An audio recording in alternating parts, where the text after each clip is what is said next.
너희는 외모만 보는도다. 만일 사람이 자기가 그리스도에게 속한 줄을 믿을진대 자기가 그리스도에게 속한 것 같이 우리도 그러한 줄을 자기 속으로 다시 생각할 것이라. 주께서 주신 권세는 너희를 무너뜨리려고 하신 것이 아니요 세우려고 하신 것이니 내가 이에 대하여 지나치게 자랑하여도 부끄럽지 아니하리라.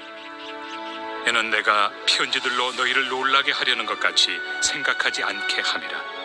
그들의 말이 그의 편지들은 무게가 있고 힘이 있으나 그가 몸으로 대할 때는 약하고 그 말도 시원하지 않다 하니 이런 사람은 우리가 떠나 있을 때 편지들로 말하는 것과 함께 있을 때 행하는 일이 같은 것임을 알지라. 우리는 자기를 칭찬하는 어떤 자와 더불어 감히 짝하며 비교할 수 없노라.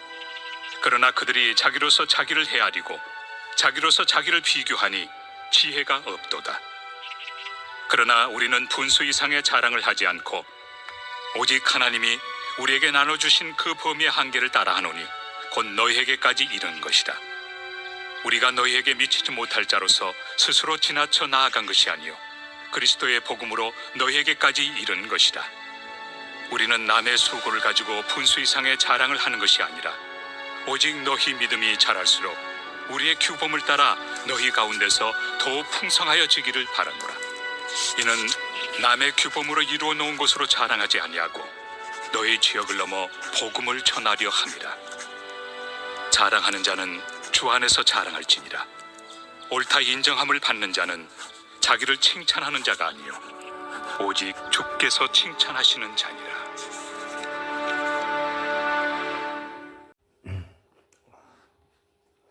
바울은 계속해서 자신의 사도권을 부정하는 고린도 교회 안에 있는 대적들을 향해서 편지를 쓰고 있죠.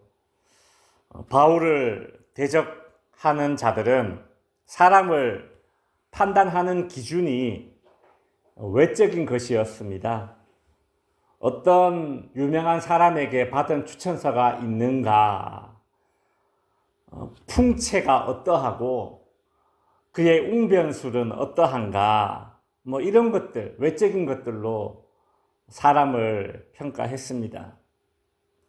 바울은 그들에게 책망을 하죠. 7절에서 너희는 외모만 보는도다 라고 말합니다. 이런 외적인 기준을 가지고 바울을 바라봤기 때문에 그들의 눈에는 바울은 수준 미달이었습니다. 어떤 유명한 사람의 추천서도 없었고 오랜 질병과 또 선교 활동으로 인해서 풍채도 없고요.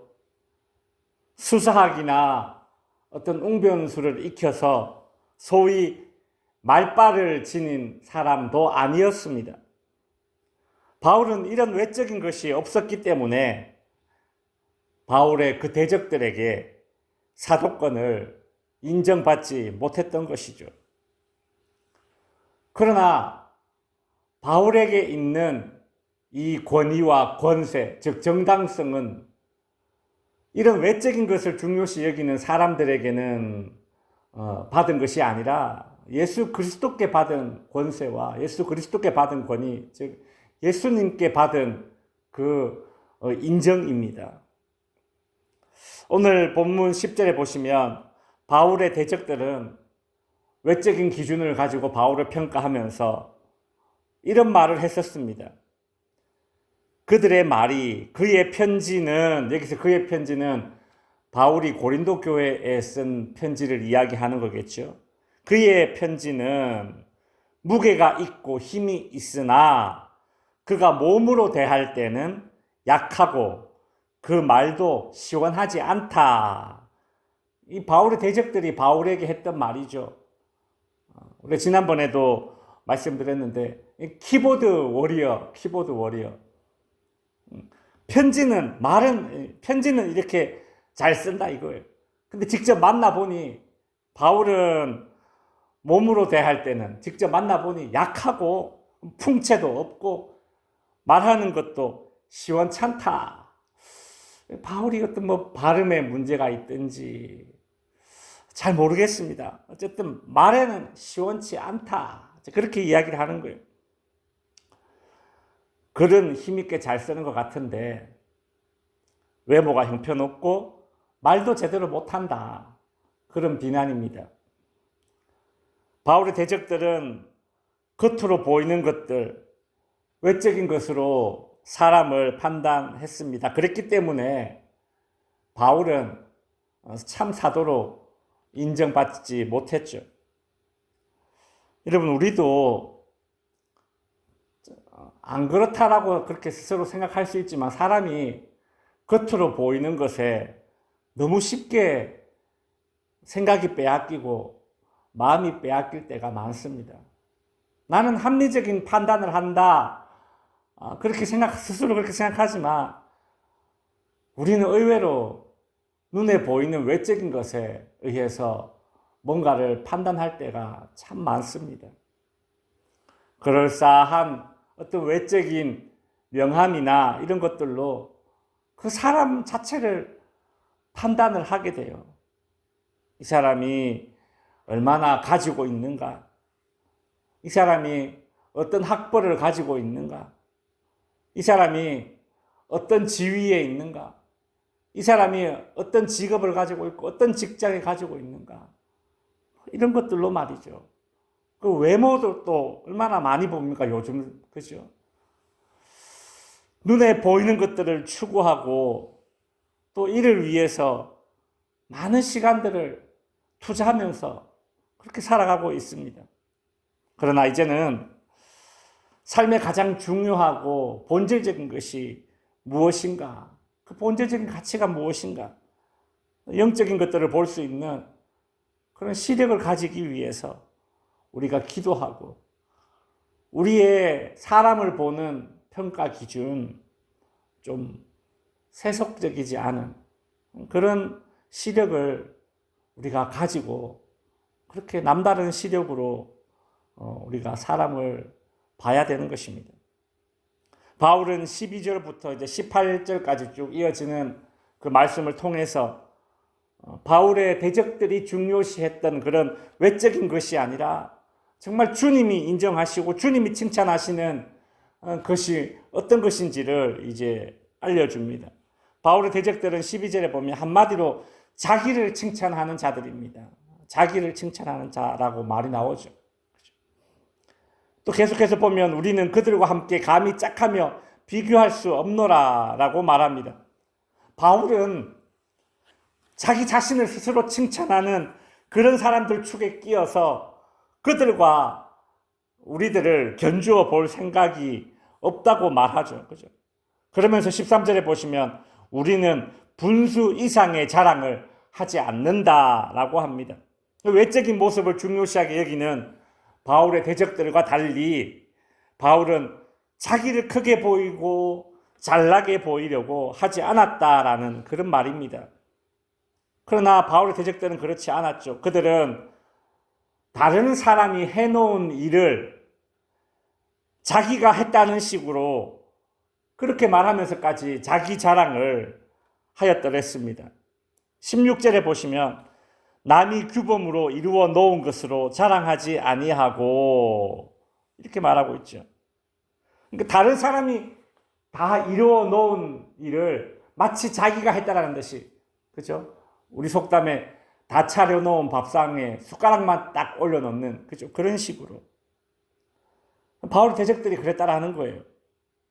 외적인 것만 중요시하게 여기니까 다른 사람들에게 얼마나 인정받고 칭찬받느냐. 그렇게 되기 위해서 남이 해놓은 그런 성취까지도 자기의 것으로 삼아버린다는 것입니다. 그러나 바울은 어떻게 했습니까? 바울은 철저하게 하나님이 허락하신 그 범위 안에서만 사역을 했습니다. 다른 사람의 수고를 자기의 자랑으로 삼지 않았습니다. 사람의 칭찬에 목말라 하지 않고 주님의 인정에만 집중했기 때문에 이것이 가능한 것이죠. 바울은 사람에게 자랑할 거리를 찾는 그 대적들을 향해서 17절에 보시면 자랑하는 자는 주 안에서 자랑할지니라 라면서 일침을 가하고 있습니다. 그러면서 18절에서는 참으로 인정받는 사람은 스스로를 내세우는 사람이 아니라 주님께서 내세워 주시는 바로 그 사람이라는 것을 바울이 알려주고 있죠. 외적인 것을 강조하고 추구하는 바울의 그 대적들에게 휘둘리는 고린도 교회 성도들에게 바울은 올바른 기준을 지금 제시하고 있는 것입니다. 말씀을 마칩니다. 회사에서 일하는 직장인들에게 제일 싫은 상사가 누구냐라는 그런 질문을 했더니 이런 대답을 했더랬습니다. 자신의 성과를, 업적을 가로채는 상사가 제일 싫더라는 것이에요. 왜 그렇게 얌체 같은 인생을 살까요? 사람들이 다른 사람이 해놓은 것을 자기가 했는 것이냐? 왜 그렇게 얌체 같은 인생을 살아갑니까? 다른 사람에게 인정과 칭찬을 받으려고 하는 그런 심리 때문입니다. 자기 자신을 계속 자랑하게 되고 얌체같이 그렇게 사는 것이죠.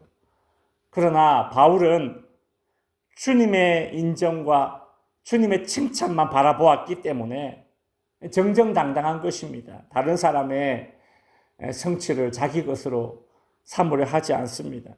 그저 주어진 사명에만 집중할 수 있는 것이죠.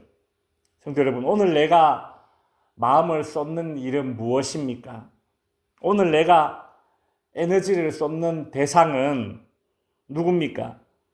사람의 인정을 받으려고 애쓰는 것이 아니라 주님이 기뻐하시는 일에 마음을 다하기를 원합니다. 주님의 인정과 칭찬을 받는 자로 우뚝 설 수 있는 그런 저와 여러분이 될 수 있기를 바랍니다. 기도하겠습니다.